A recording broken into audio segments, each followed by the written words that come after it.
Hey guys, thanks for joining us. Happy Thursday and a happy pre-PPAI.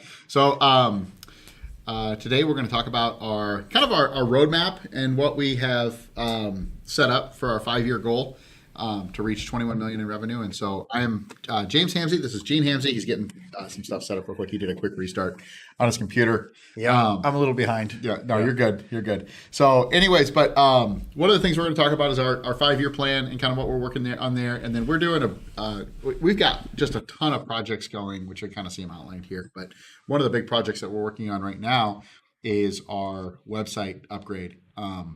We're doing it's a version upgrade for like the back end security stuff. And then it's also a whole like facelift to the front end of it as well, and kind of a new sitemap and stuff. And so I'm going to walk you through just kind of what we've done to set that up so far, and kind of where we're at right now. We have a very lofty goal of getting it done by getting it implemented by February 28th, which is going to be a heck of a challenge, but we're doing everything we can to make sure that we stay on track with that. And so I'll just kind of talk about how we manage that and the things that we're doing for the progress for that. Yeah, I think that'll be good. So some of you guys might have seen our little heart-to-heart video we posted yesterday as we were kind of preparing for FireHour today. And it's like, man, we got so much we're working on, and to prepare separate content for FireHour was really kind of dragging on us. And it's like, we don't have time for this. And that's when we just kind of stepped back and said, you know what, let's talk about what we're actually doing. Because in all reality, that's probably what you want to see anyway if you're kind of watching this. So anyway, very much encourage you to post questions down below. Please post them to the YouTube video or the Facebook post. That really helps us out a lot when you do that, rather than kind of sending. Some of you guys have my cell phone number, or you do Facebook messaging. That is fantastic. Happy to answer questions like that. But what really helps us is if you make them public, and then we can share the answers to that with everybody else. Yeah. That said, if you feel a little shy, or for whatever reason you don't want to do that, we still welcome the questions any way you want to send them to. If Bob Hutchinson is in the house. Yes, Bob Hutchinson. And yes, two of our favorite fans. So thank you very much. And if you're going to be at, PPAI starts Monday. Yeah. Our startup day is Monday.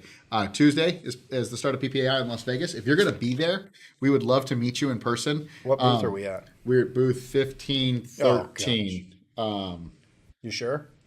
Pretty sure. James and I will be there. Yeah. So look us up, Fire Sprint. We're definitely there. Make sure you stop by and say hi. And if you want to, go grab a drink with us or something after the fact. I think most of our evenings are still pretty open. So we'd be happy to buy you a beer or dinner or whatever you want to do. Let's go hang out a little bit and talk shop. Yeah.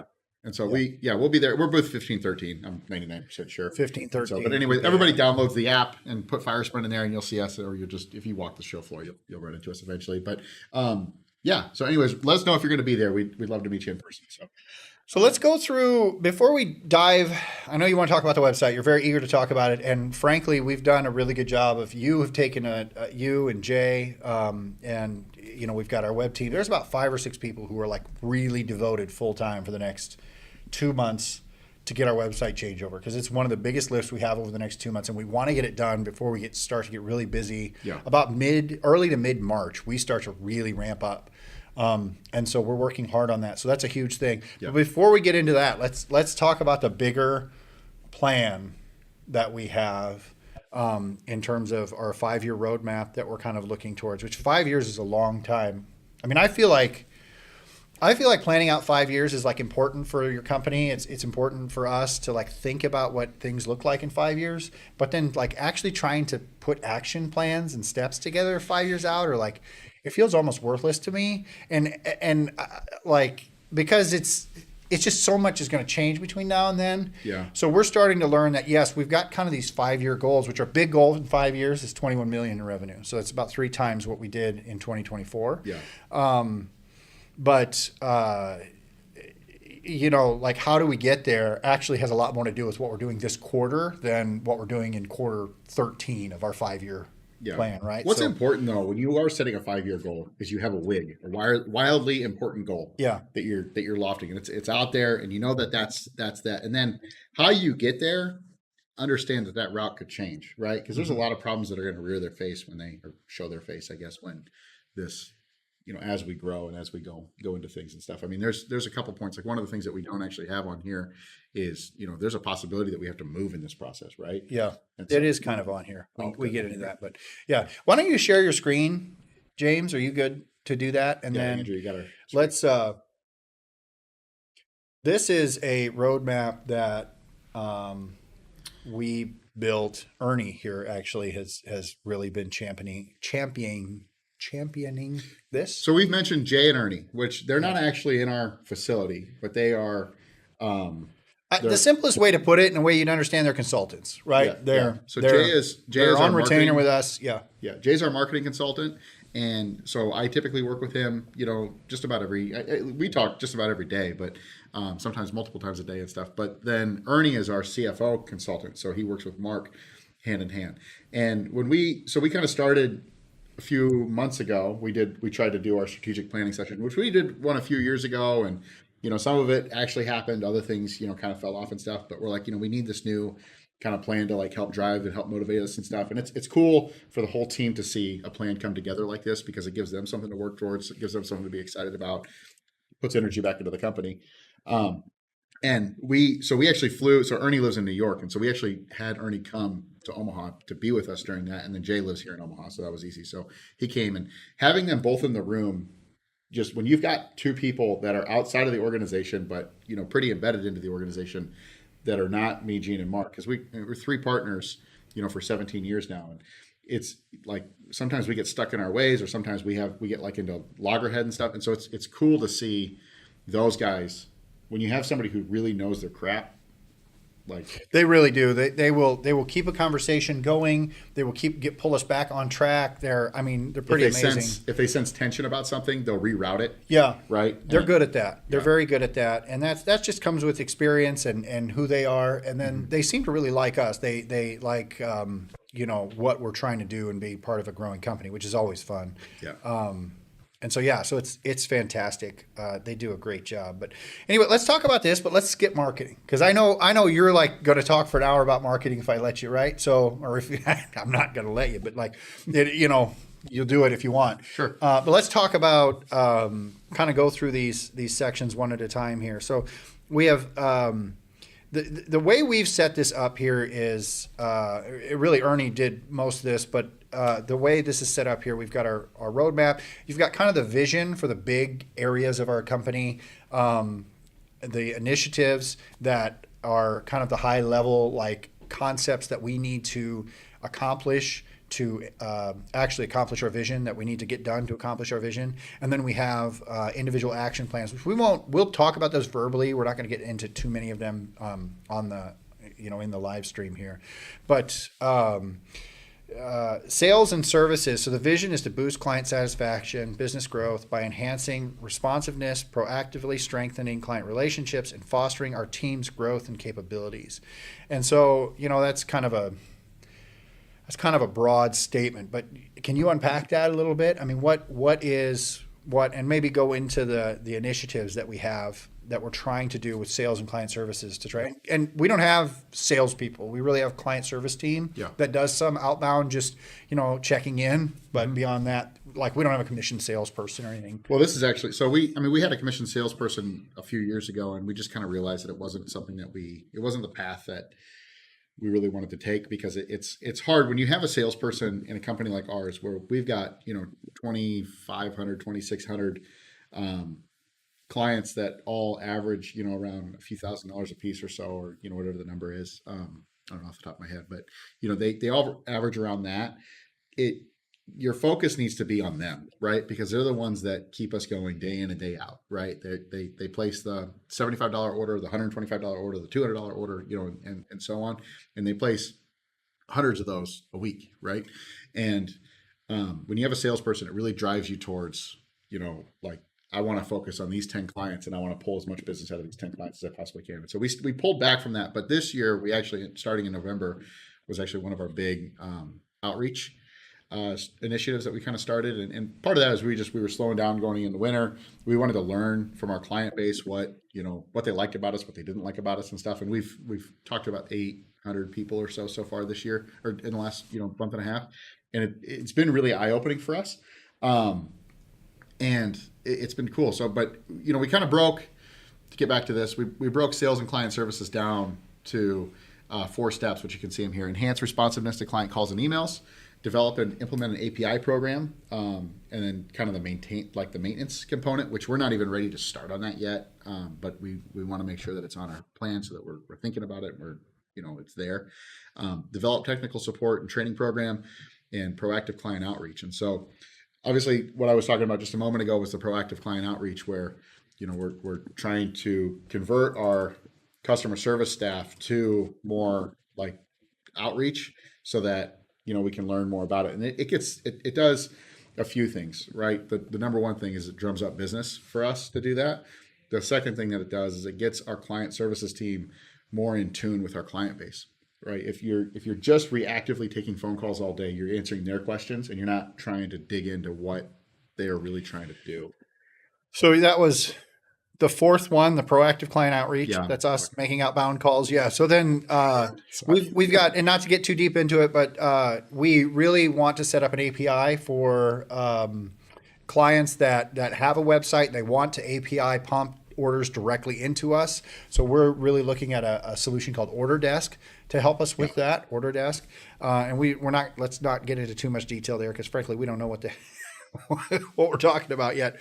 But we find that to be a very strong part of what we need to do. Whether or not we'll be able to set it up in 25, I don't know, but over the next 5 years, it's like an absolute necessity to make that happen. Yeah. And then, of course, with that, we need technical support and training, so our client services team can support basic requests and things like that for those kinds of things. We probably won't make it totally public where you can just sign up for us, because that would be quite a lift. But when somebody reaches out and says, I've got this site and we want to add this product, then we can set that up and make that connection for you. And then, of course, enhance responsiveness to client calls and emails. What's that in 20 seconds? That's just making sure that we are answering with a good response very quickly, on the first ring or within 30 minutes of you sending an email. That's the big thing there. And this is Lisa, that is our customer service manager. She's going to take this head on. And she does proactively now. One of the things that we started doing like a year and a half ago that's actually worked wonders is every week. So we record our phone calls.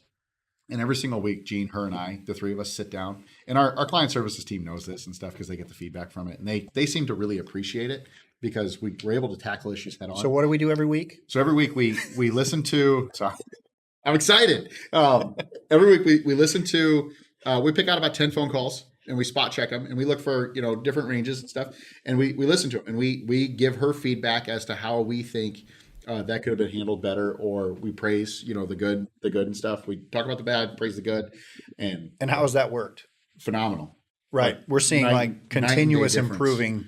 Yeah. So, and that's because we've got the right people on the team, right? We have a client services team that likes what they're doing. They want to do what they're doing, and then Lisa wants to support them all, and and so just that kind of feedback loop I feel like they've improved tremendously, and they're really.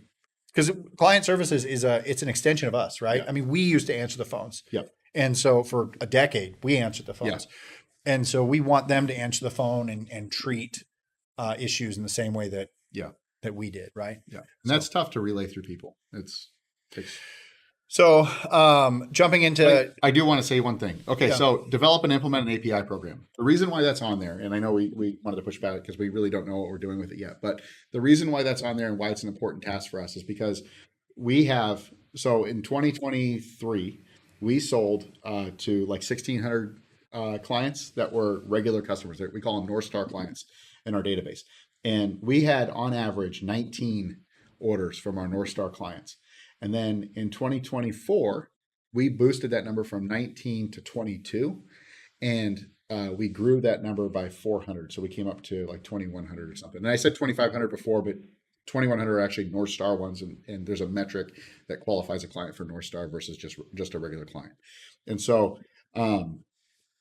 in 2029, when this is done, in order to reach that, if we're going to follow that same metric and kind of how we've tracked it, we need to boost our average orders per client to like 32 or 33. And then we have to increase our North Star clients by like 1,200. or something like that. And those aren't exact numbers, but they're very close to that. And the way that we do that is by taking our whole mix of clients and just kind of expanding it and growing it a little bit more. And so right now we have, a handful of clients that place several hundred orders with us every, few months or every 6 months. We have to, increase that number. Well, the way that we do that is through an API program, just kind of connecting that and building that, Well, our clients are asking for it. Yeah. So we've had asks on the live stream for it. So Yeah. Derek Burnett, thank you for joining the live stream. He says he just started using us. Quality is amazing. Thank you so much for your hard work. Thank you for choosing to use us. We really appreciate that. And then Bob says that the email is very quick and helpful and responsive. So that's good to hear, because I know that the team loves to hear that. They work very hard to make sure they take it very seriously, and they're very empowered to do what they need to do. It's that rusty bus that said that regular Coke is better. He's still drinking Coke Zero. Genius. No, this is Coke Zero, man. I can't spike my blood sugar. TJ. Yeah. No. By the way, I love following you on Facebook and your adventures. I don't do a good enough job because we travel a lot too, and I don't do a good enough job posting my adventures on Facebook. But anyway, and then new pricing calculator on the yard signs. Yes, we lowered pricing on the yard signs. Yard signs are becoming more and more of a competitive market. We are seeing that the margin is dropping out of them. Unfortunately, there's if you're competing on price alone with yard signs, the margin's going out. So we're trying to help with that and lower our pricing anywhere we can, especially in opportunities where we can be more efficient with things. We want to lower our pricing. But I think the meat of what he's talking about is we have price grids on our website. So you can go to a product and click on it, and there's actually a sell sheet with a price grid that you can print off and modify it, print off, hand to your client. We send out emails when that price changes, and we don't actually do a great job of that right now, but I think that's something that we maybe that's something HubSpot can help us track. Yeah. But yeah, because you want those things to stay accurate. So we try very hard to make price changes very slow, and kind of annually, so it's a little more expected. But you're about to. Thank you. Yeah, but I think we can do a better job of that for sure. So we'll take note of that. Okay. Do you want to get into, let's see. So production and shipping, let's get into that real quick. So implement lean manufacturing principles. If you guys haven't read this book, this is one of the books that I've read it 4 or 5 times, and it's actually been a little while since I've read it, so I need to read it again. But 2 Second Lean by Paul Akers. We really have enjoyed this because it's for a small shop like ours. He really gives a good roadmap on how to just get the whole team involved. At the scale of Toyota or the scale of even a 500 person organization or something, you do it a little bit differently. He's like, this whole book is about how to engage your team tomorrow without doing a giant Kaizen event, without, getting too complicated with it, keeping it really, really simple. And so there's a lot of information in here that's a good roadmap that we have really enjoyed. So I think you can download the audio and the PDF version for free on his website too. It's not, I obviously paid for the paperbacks, but, he offers it for free. So it's a good book, and it's really sparked a lot of, We can post a link. Yeah, we can do that.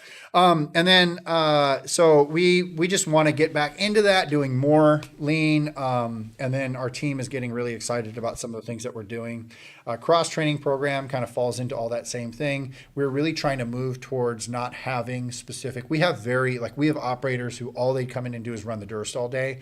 And we have operators, all they come in and do is cut Zune, Zune cutting all day. And we're trying to get to a more nimble team that, can go where the work is needed. Mm-hmm. So that's a huge thing. Fast production. This is going to take some time, but we'd really like to get to 85% same or next day. Right now we're at about depending on the season, we're between 30 and 50% next day. And then another 20 or 30% the following day. So 2 days, we'd like to get to 85% next day. Double the capacity in 2025. So we figure in September we hit capacity caps. If you have been following us for any time, in September we had a banner across the top of our website said we were at 115% capacity. Probably certain days we got up to 150% capacity, 115 to 150%. Yeah. I mean, it was bad, and so we feel like we left a lot of money on the table. And just really let a lot of our clients down with not shipping as fast as we wanted to. We are much harder on ourselves than we show. So we'll do a 2 to 4 day range. Like when you order, it says 2 to 4 business days. We say we're going to ship it in 2. At 3 days, it's late. At 4 days, it's 2 days late, even though technically we're within what we said we were going to do. So a lot of the perception isn't as bad as we make it out, but we hit those capacity limits quite a bit. So we feel like we need to double it in order to give room for expansion to actually grow to triple. And then again, I think we're going to have to double again in 2028. We are 100% in-house production, which is we sub out just a little bit of banner right now, but we're just about done with that. In a couple of weeks here, it'll be 100%. We will have achieved that. Implementing standardized packaging. So that's just, if you order something that's a little bit off size, every time you order it, you should get the same packaging. That's not always the case if it's kind of an odd size or something. Yeah. And then, Discombobbled box. Again, kind of in the same lines of the cross training, we want to standardize and integrate shipping with production. So a lot of the bigger shops that we've seen, they don't have like a separate shipping department. They really ship within the workflow. They consider shipping, packaging as part of the product. And I think, I think it took us a while to see that like shipping and packaging is actually part of the product. I mean, when you go to a retail store and you buy something, the packaging is part of the product, right? Like you're not buying a handful of Ritz crackers that somebody hands you. It's how it's packaged, the sleeves in there and the box. And so it's really no different with the products we sell. Yeah. So, yeah. And then technology and automation. And I think I'm just going to, if you just kind of put that up there, if people have questions about it, we can talk a little more about it, but just generally, we know we need a new MIS platform. We know we need, and this, finance and revenue is kind of the same. We know we need a new MIS platform. We know we need better KPIs. We know we need a good API program, and then of course things like pre-flight, file management, those kinds of things need to be more and more automated, and we want to push them as far forward as we can, meaning if we can pre-flight before you even submit your order, so you upload the order to the website and we run it through all of our automatic pre-flight tools, which we have a ton of them, they're just done after post-order. Mm-hmm. If we can move those pre-flight tools to before you even submit your order, then our clients are getting that feedback immediately, right? And so if you're uploading something that's just not going to print, right now before you even pay for the job that it's not going to print right. And then, perhaps it gives you a chance to, the biggest challenge we have with pre-flight is you guys are busy. You're going to go in, you submit the file, you think everything's good, and then you go off to install signs or you go off to go sell or anything, right? Go on vacation. Who cares what you're doing? But you're not just sitting at your desk waiting for FireSprint to respond. To you, right? Yeah. And so it's like the faster we can get that while you're sitting there ordering, I think the better our client experience will be. Yeah. And so that's a big thing. And it all pretty much drives from there. So I know we get a lot of questions. The only other thing that I kind of wanted to talk about here is we've made some, and this really in the last few days, we've kind of come to some conclusions here on some KPIs that we really want to nail down and track. OEE, every business, and you get into lean manufacturing, one of the things they really stress is bottlenecks, right? Every organization has a bottleneck somewhere. It might be sales in your organization, but once it moves into production, how do you find your bottlenecks? So in production, you use your eyes, but in production, you find your bottlenecks because it's where stuff's piled up, right? So if your printer's really fast and it's piling up stuff at the cutter, well, then your cutter's the bottleneck. And for us, our process of cutting, sorting, and packaging is the slowest process. And sometimes it's at cutting, sometimes it's at sorting, sometimes it's at packaging, but it's always right in there. Especially with this new printer that we just bought, that's really going to keep it there. Yeah. And so, our KPI really needs to track the bottleneck, right? It doesn't really matter how fast we print if we can't cut it. It doesn't matter how fast we cut if we don't ship it. Before we go too far, what's a KPI?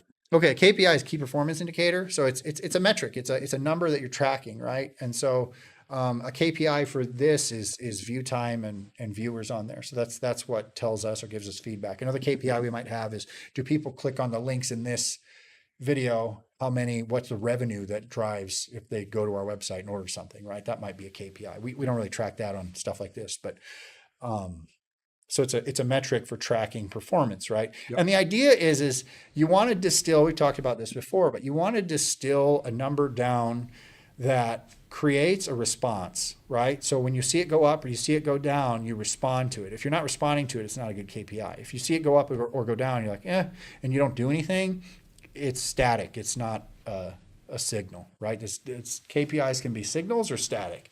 And I think most of us make the mistake of building in too much static and not enough signals. But for us, I think what we're leaning on right now is the OEE, which is the overall equipment effectiveness or efficiency. I've seen it both ways, but basically it's the runtime on the Zune. So for us on the Zune, OEE of the Zunes. Yeah. And so our big KPI right now is, first of all, we want to make sure there's not any work in process building up before or after the Zune, just enough to keep the Zunes running. Okay, so you can't have the printer pile up a bunch of work because that'll make the Zune inefficient, and you can't have the Zune operator just take stuff off the Zune and throw it into a big pile and hope that shipping's going to sort it out and figure it out, right? So we keep our inventory low around the Zunes, our work in process inventory. So it's printed and cut stuff sitting around the Zunes. Keep that inventory really low. So we actually literally are saying something like only one table full of signage, right? Or something like that. And then you have to stop. And then we're measuring OEE of the Zunes. So if the Zune runs if it's cutting for 30 minutes in an hour, that'd be a 50% OEE, right? Yeah. If it's cutting for, and you can extrapolate the math from there. And so we're tracking that. We're tracking the actual seconds that it's cutting out of the 3,600 seconds in an hour. How's it tracking that? So there's a number of ways to track it. There's little tools that you can buy to track this kind of stuff that sense vibration or, amps, spiking over a wire. But we're using Zune Connect software, which we bought it from Zune, and that measures it based on, it's Zune knows whether it's running or not. You can buy tools that measure vibration or... Yeah, so IoT Flows is one we're testing, measure vibration. Yeah. And so you just basically, if the machine really starts vibrating, you say, in this range of vibration, it's moving or not. But we could talk, we just go into all that stuff. But it's a whole nother FireHour. Yeah, but that's our big KPI right now is because at the end of the day, like we're kind of realizing that if we can't cut it, it didn't matter, right? Like it's not necessary. We can sell it pretty easily. We don't have that much of a problem with generating revenue. We don't have that much of a problem with printing, pre-flight. We've got a really awesome team in pre-flight automating those kinds of things. Mm-hmm. So all that stuff's fairly straightforward for us. It's the cutting, sorting, and packaging that is the slowest spot. Yeah. And so that's where we're really trying to figure out, okay, that's what the KPI needs to be. That's what we need to be talking about all the time. Right. And so if you guys have questions about that, please, Oh, Bob says, okay, so hold on. Let's get back. Let's do a couple of these, and then I'm going to let you go. He says, boo against my Coke Zero there, TJ. I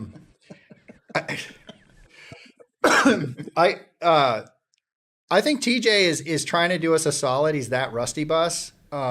But he's GCI, right? Yeah. GCI, they're a competitor of ours, but it's a friendly competition we have with them. They're another trade-only printer, and they're fantastic. And I think they're a lot more flexible in some ways. We're quite a bit more rigid than they are, I would say. Yeah. We'll take the small $30 orders. They want the bigger projects. Yeah. I could be wrong, but anyway, I'm just going to shout out to them because he's here, and thank you for supporting us, TJ. We appreciate you, and if you're not going to send the work to us, we'd love to see it go to them. So. Yeah. Keep it away from the guys with funny numbers in their names.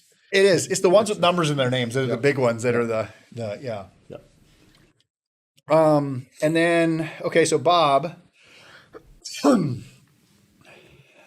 he says, so we were talking about what we have to grow our number of orders to. That is actually annual. So average client ordering 39. Right now, our average repeat client orders 21-ish. Yeah. Around 20 orders a year. So we want to grow that to the high 30s. Yeah.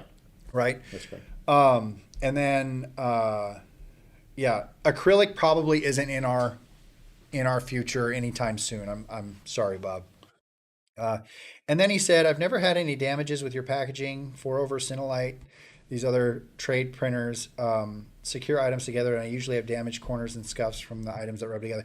I love that has been your experience. We do deal with shipping damage quite a bit because the stuff we're shipping is difficult to ship. But yeah, Thanks, Bob. yeah, You all right? yeah. I got a little It's all that. tickle in my throat. It's all that Diet Coke. Yeah, I'm gonna keep going too. Yep. But you can't drink water because water kills more people than anything else. So Yeah, that's dihydrogen monoxide. yeah. I'm really sorry that your experience with 365 is that they've messed up every order you've ever placed. I think that's probably rare, but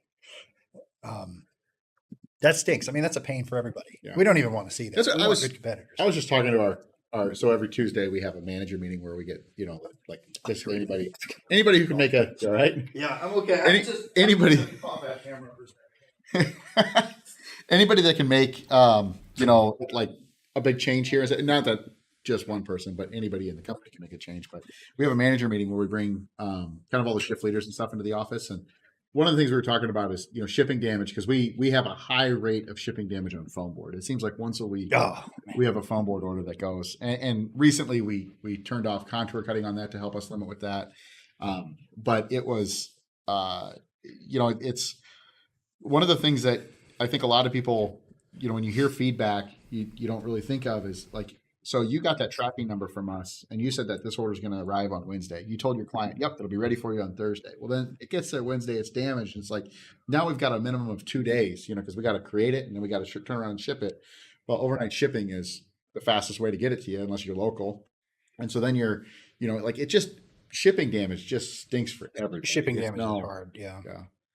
So, Bob did say I'm the bottleneck back to me too. Yeah, talking about, well, I think that's, I think most founders are, right? Most owners, CEOs, entrepreneurs are the bottleneck, right? And you tend to be, because you're taking time to make decisions. You've got a team kind of chomping at the bit to do something, and you're like, no, I don't know that we, can afford to do that. Let's do this or whatever. And so making decisive decisions, letting your team run with things. Once you have a team, if you don't have a team, obviously you're definitely the bottleneck. Mm-hmm.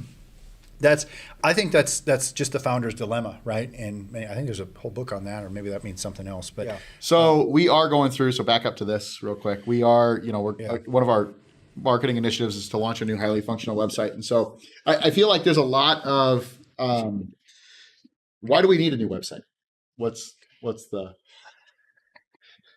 why are you asking me to do this? Yeah. So first of all, let's take a little bit of praise here, because we've been working with our website, which is based on Print Shop for we're in our 9th year. It's 2016. We implemented it. And I'm going to go look. How many orders have we placed through our site?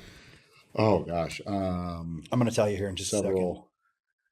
So it's the most consistent data point that we have, because it's like we've changed our MIS system over and over again and stuff like that. But we stick with the same. So we're on order number. So we started at 200,000, 137,000 orders. Okay, 137,000 orders, which probably means somewhere around 300,000 or 400,000 art files, jobs, like individual packing slips and projects that we had to work on. Because, you can place stickers and a banner and a yard sign into an order, and that's, all that artwork that's uploaded and everything else. 137,000 we've placed. Yeah. And we've done, I'm going to guess around 30 million in total revenue through our site, maybe 25 million in total revenue through our site. And so that's,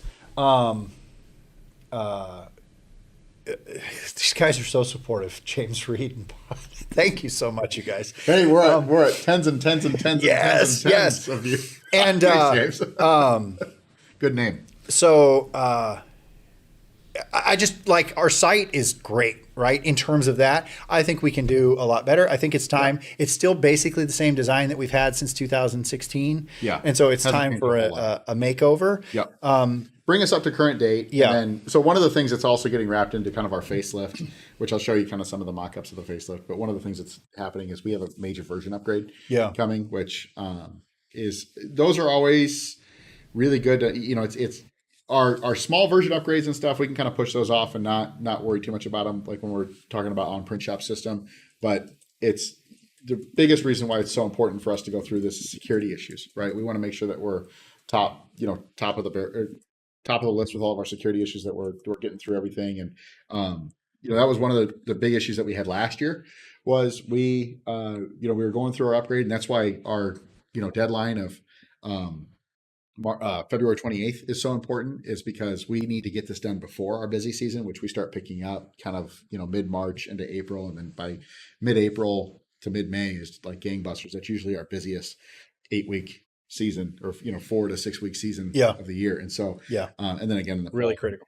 So we've got to get it done before then. Last year we did not get our upgrade done before then, and it turned around and bit us in the butt by not having that done. We were dealing with security issues, we were dealing with just things not working correctly, errors were coming up, glitches were happening, and so this just kind of keeps us top of the list. And so we got our upgrades are crazy important. Staying with it's like staying up to date with Adobe Illustrator or something like that. I mean, you want to have the latest and greatest software, because then you're not going back to your clients or a Pantone book. You need the latest Pantone book because they add colors. Yeah. And so it's just a good business is staying on top of things. Yeah, it maintains trust as well. Yes.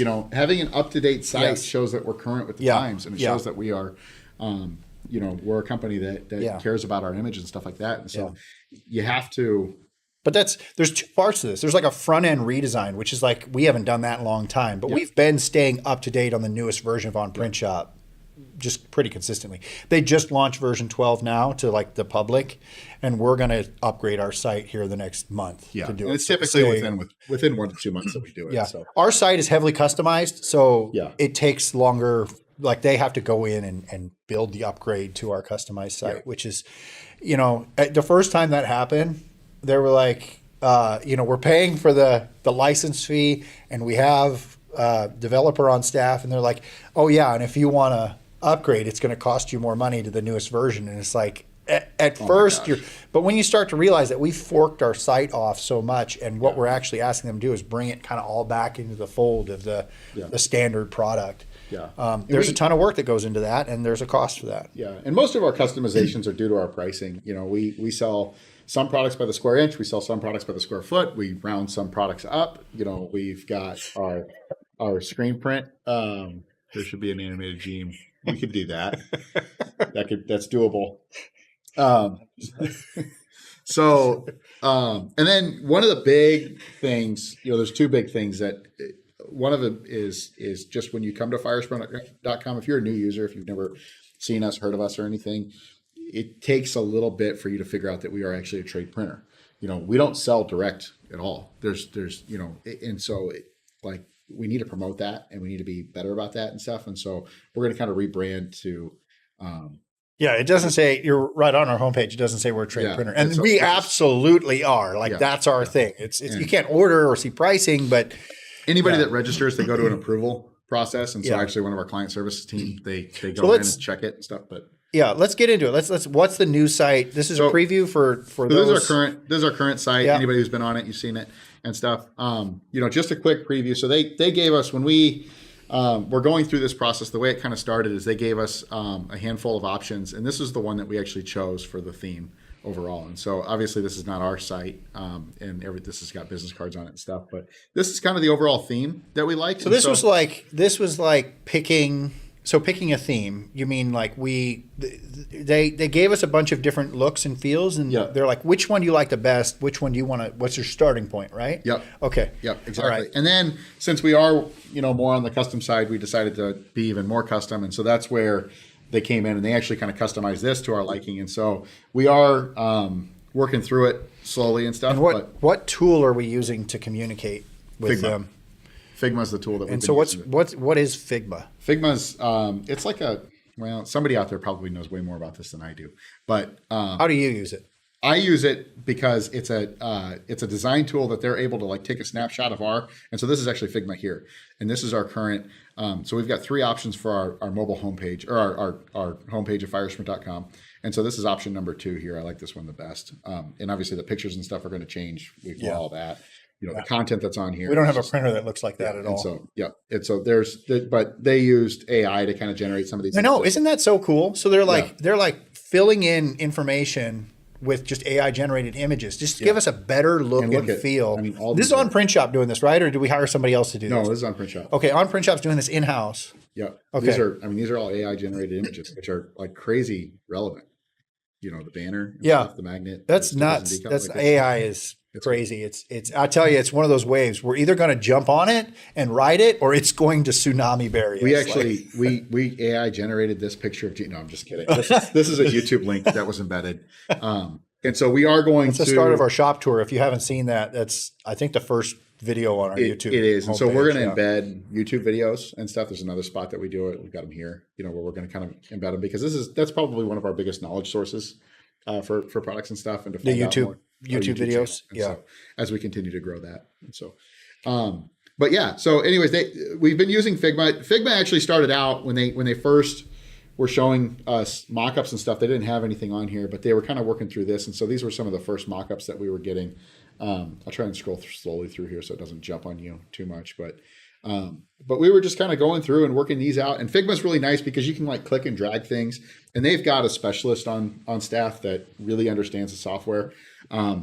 We've used it internally. We had, like Derek and Bridget and stuff when they were, when she was here, they were like designing things to kind of lay them out and stuff. And it's really good for that. It's kind of like using Illustrator, but it's called, the process is called wireframing, right? Yeah, correct. Yeah. And it's just to try and get everybody on the same page of what, So when you have a team, so a lot of you guys, maybe, you just jump in and you just start picking things. And since you're, the judge, jury, and execution are all in one, with a smaller business like we were when we first started, you just throw stuff up. Yeah. But when you start working with a team and you have people working on different pages and everything, something like Figma, the wireframing gets everybody aligned, right? Yeah.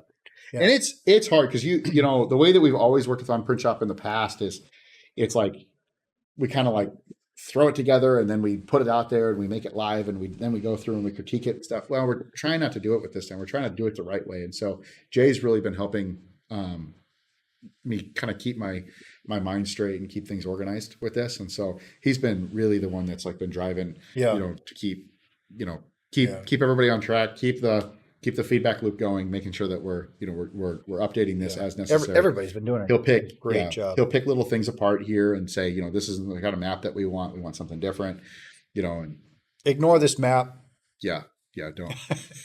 It's not a real thing. It has nothing to do with shipping time. And so this was just one of our initial wireframes that we did. And so that's why I'm showing you here. And then kind of flip through these and stuff. But, okay. So these are mobile versions. Yeah, I haven't even seen those. So they're showing like mobile versions and stuff. Yeah. And so we'll hop back to here.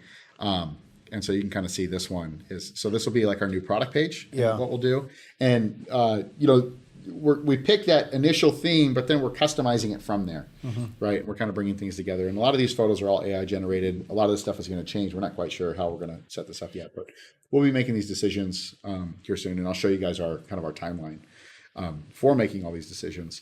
But just the overall look and feel of this page is really kind of what we've been reviewing and looking at, and this is kind of what we've decided on as to how we're going to do it. We're going to stack options to make the icons look more clean and easy to understand.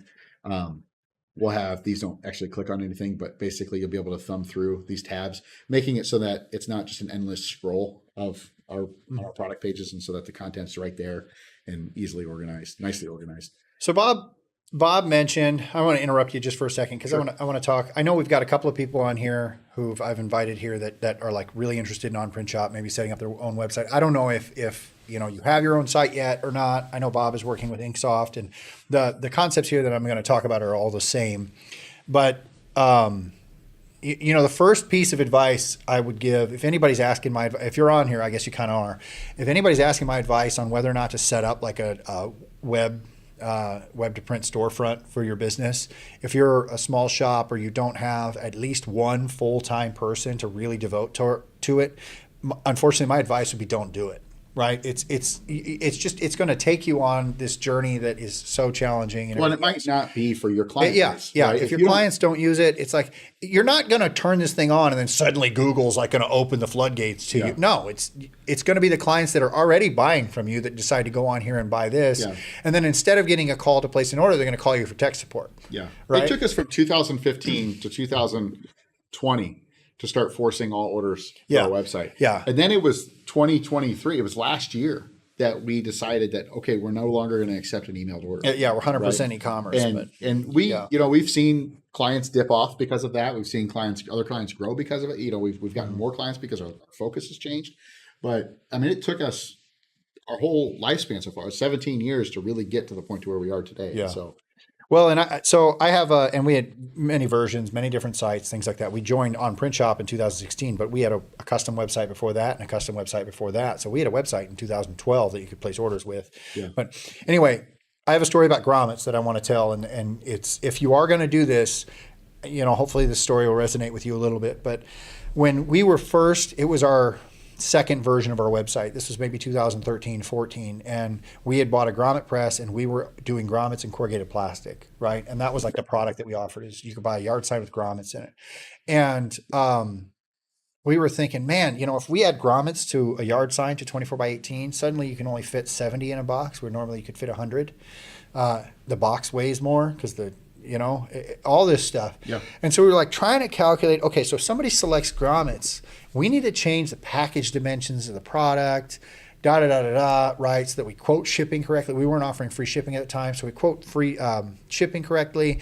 And it was like 2 weeks. We were like, Mark and James and I and our developer, we were like talking this out, like, how do we accomplish this with the grommets?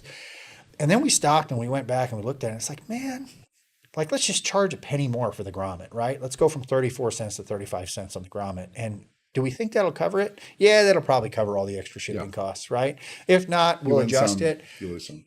And you just make it as simple as you humanly can, because the thing is that probably the time and the energy that we were spending trying to develop a custom grommet shipping calculator, we didn't sell that many grommets to make it matter, right? Yeah. So you put it out there, you put general product information, keep it really, really simple. And don't be afraid. What's going to happen is you're going to have an order come through, you're going to lose some money on it, and then you're going to make a correction. And that's part of it. That's actually probably in most cases less expensive than having the developer working through your website, spending hours and hours trying to just get everything so that like there's no possible way for a client to select something where you lose money. We lose money on jobs all the time on our site, even at our level where we have like 4 full-time people working on our website, and we're willing to lose money on certain jobs because it just makes it simple. It just keeps it simple. And so I can't stress that enough. Our story about grommets, I'm hoping that it resonates with some of you. Make your products as simple as you possibly can. Yeah.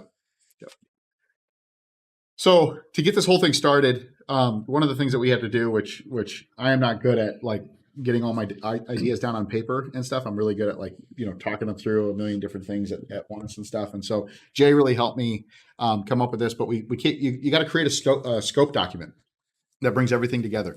And so he went through kind of all the objectives, the measurable results, and I'll scroll through this here. And if anybody wants to talk more about this or wants to hear more about it, please let us know. There's a lot of content here and a lot of things to talk about.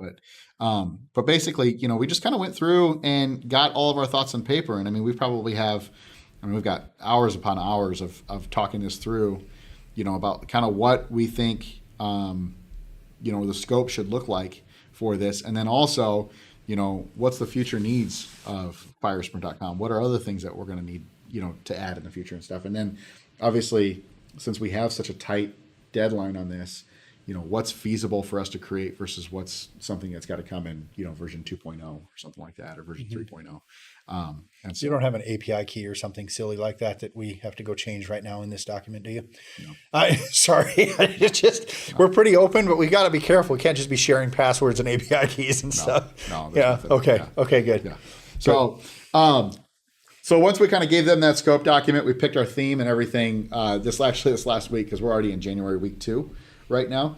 This last week we got this Gantt chart on Print Shop, and so Siam came up with this, and he worked with Malik, who's on the design side there, to kind of nail this down and stuff as to what it's gonna take, because we had to add more. We typically always have a junior developer at half or full, and then we have our senior developer at a quarter time. And we had to add 2 designers, another developer. We had to bring Pooja, who's our junior developer. What do you think this is going to cost for us to do the upgrade and all the changes to the website? Around 10,000 is what. That's just on their side. That's their side. And then our side, you got. I mean, it's what all Jay is working on for the most part. So we're probably at 20 or 30,000 for just the upgrade, and that's like no new content or anything else like that. That's just changing the whole feel and making sure that we're fully up to date. So it's a big change, but part of that is when you come to firesprint.com, what's our conversion? One of the things that we're doing is we're measuring our conversion rate. Yeah. Right. How many people come to firesprint.com and actually realize that they're in the right place, right? And we typically have a pretty good rate of, sign shops, promotional products distributors, people who can actually buy from us. We really don't have to decline too many people. We probably get 1 or 2 a week out of the 25 or 26, registrations that we get.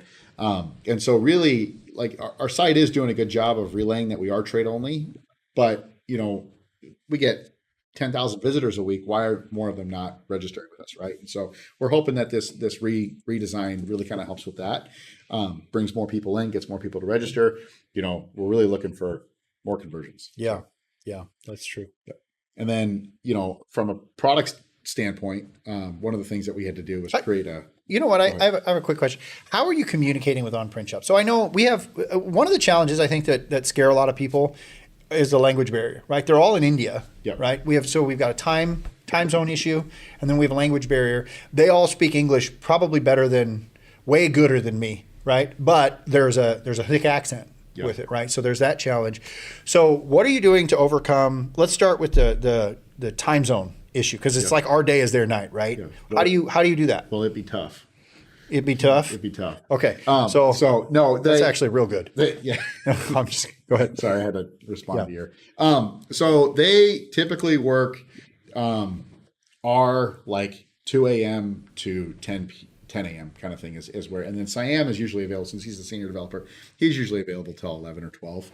And so it's important. So when are you scheduling meetings? Usually either 6:30 or 9 a.m. So 6:30 a.m. or 9 a.m. And part of that is due to me just because, I take my kids to school. Yeah. But they're at their best before 8 a.m. and we're at our best after 8 a.m. And so just kind of depending on who's in the meeting, if I got to bring like Andrew into it, I can't do it until after 8 because he doesn't get to work till 8. And I'm not going to make him wake up early, right? Or Jay, I really try not to make him wake up. I didn't know Andrew slept. Just to recharge. Yeah. So I don't know what that was. Sorry. This was a plugging in. I don't know how that is a plugging in. That was dumb, Dean. Yeah, it was. Yeah, so okay. Anyway, I accept that. But okay, so I know I see it on your calendar. You've got like a call with them like twice a week at like 6:30 in the morning. Yeah. Right. So you're just doing that from home. You're in your pajamas. Yeah. Yeah. I usually try to put a hat on because I have bedhead. And, yeah. So, but, we just try to communicate as much as we can. And then we use Skype. That's always kind of been their preferred method. And we've just made it work with us. So how are you overcoming the language barrier, the accents and things like that? It is tough. What's the best way to do that? It's challenging. The biggest thing is we've been working with them for so long that we've kind of gotten used to each other.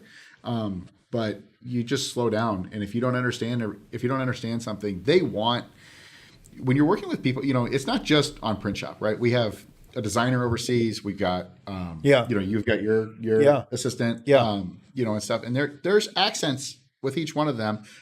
Their English is really good, but you have to kind of learn if you're going to use these idioms and things like that, the way we speak and if you're going to use external help like that, that's overseas, there's a huge advantage to it. The not jokes, right? Yeah. The shirt is white, not. Yeah. Yeah, that doesn't, you can't use those. Yeah. Yeah. No, yeah. So, but you have to figure out how to kind of. So I feel like visuals are crazy important, right? Just like what you have on your screen here. They are. Rather than like trying to do everything verbally. So when James and I are talking, we'll have a long discussion for an hour. We'll take a couple of notes, not a lot of visuals. When you're talking with anybody, whether it's a language barrier or even like just somebody new to the industry, right? Yep. Using lots of visuals. So we're screen sharing, we're taking screenshots. It's always like, hey, this isn't doing what I want to do. So you're taking a screenshot and sending it, right? Yeah, you're constantly coming back because there's something that could have been missed, or there's something that wasn't understood, and they thought of it a different way. You're constantly coming back to, well, this was our initial idea. Like, we want to stick with something close to this, right? And we like the way that this specifically worked, or this specifically looked, right? We like the way that this bounces when you hover over it, or we don't want this to bounce when you hover over it. Things like that. And so you have to find your points. And so the scope document is extremely important. Your scope document, and then you got the Gantt chart. All these things are extremely important to make sure that you are, as a project manager for something like this, you have to just consistently just go back and go back and go back and just make sure that things are. Yeah. I'm sorry. I'm reading the comments. They're like, Bob Hutchinson says, I added 6 new positions this year and I hired myself to fill them all. I understand. I know Darren has been talking about this a lot. There's a book. Oh my gosh, the name is escaping me. He says 80% done by somebody else is 100% awesome. And Buy Back Your Time is the name of the book. Love that one. That's the one that convinced me to hire a virtual assistant. And so my email and things like that is being filtered by a virtual assistant. Her name is Jem. She's doing a great job.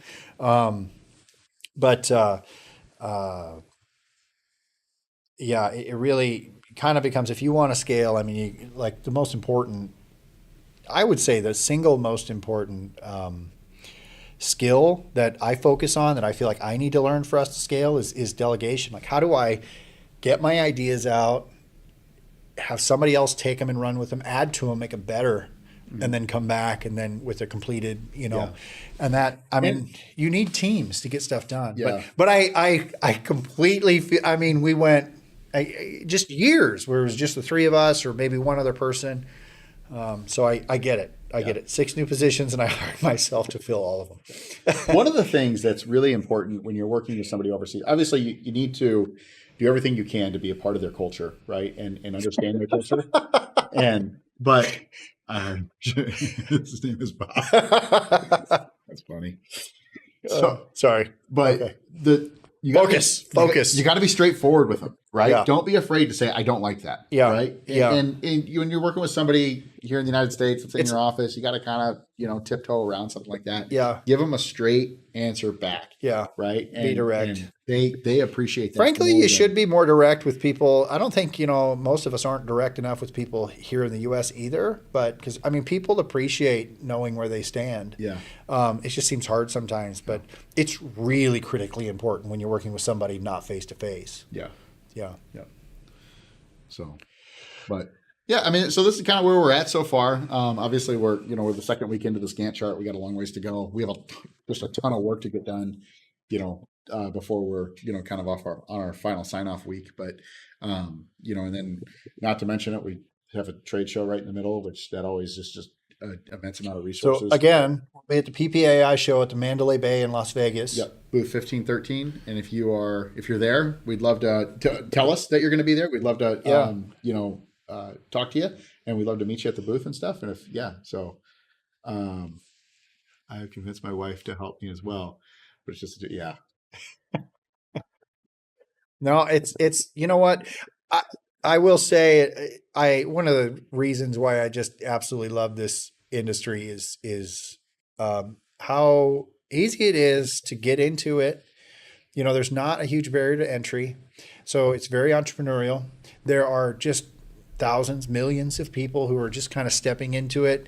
And then you can take it as big as you want. I mean, there's $500 million, $1 billion printers, but you can start in a garage, just like we did. Yeah. We started in our parents' basement, right? Mm-hmm. And so, I don't know of another industry that's like that, where your barrier to entries are so low, but it's so ubiquitous. It's everywhere. There's so much opportunity for growth. Mm-hmm. Don't get me wrong, it's pretty hard to just strike it rich in print, but a lot of businesses you think you can strike it rich are very hard in those industries as well. Like, this is one of those things you kind of hold on, and over time you can do that. And that's what I love about it. I love all the small businesses that we work with. you know, just the entrepreneurial spirit that people have. And it's like, I'm going to do this. I'm going to get this done. I'm excited about the next sale, you know? Well, it's cool. All the 1-person companies, all the 20-person companies, all the 100-people companies, right? Yeah. Just the huge variety.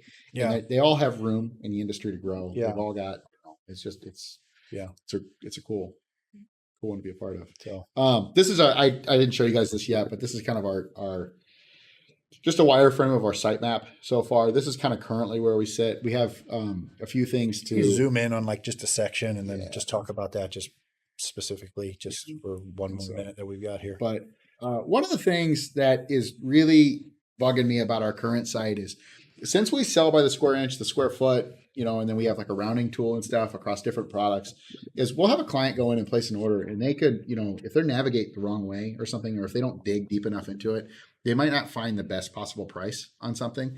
And so it really kind of drives me nuts to see like an order come in and then see that they paid more than they should have for something. And so one of the things we hope to fix with this upgrade is getting a couple things that we're going to do is we're going to try and mesh some of our pricing together. And so, you know, we'll have some pricing come down and then some pricing might have to go up a little bit to kind of mesh that, but in hopes that it makes it easier to navigate. We're not going to change pricing too much, I don't think. But, you know, and obviously we'll try to communicate that if we do.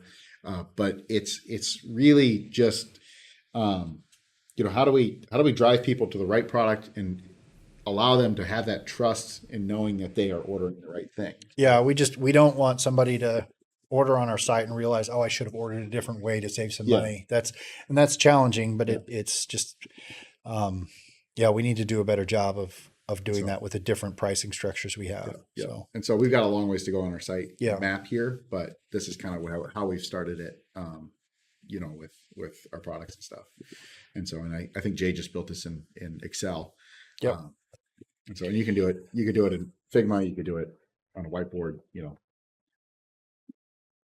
Cool. So, all right. I hope that was helpful to those of you guys that watch this. And hopefully we see a couple of you at PPAI next week. Yeah. Let us know if you're going to be there. Yeah. We'd love to meet you in person. So, but thanks for tuning in, and we'll be back with you guys on the 23rd is the plan. So, yep. Every other Thursday is kind of our aim. Yep. Yeah. So, okay. Thanks, guys. Thanks.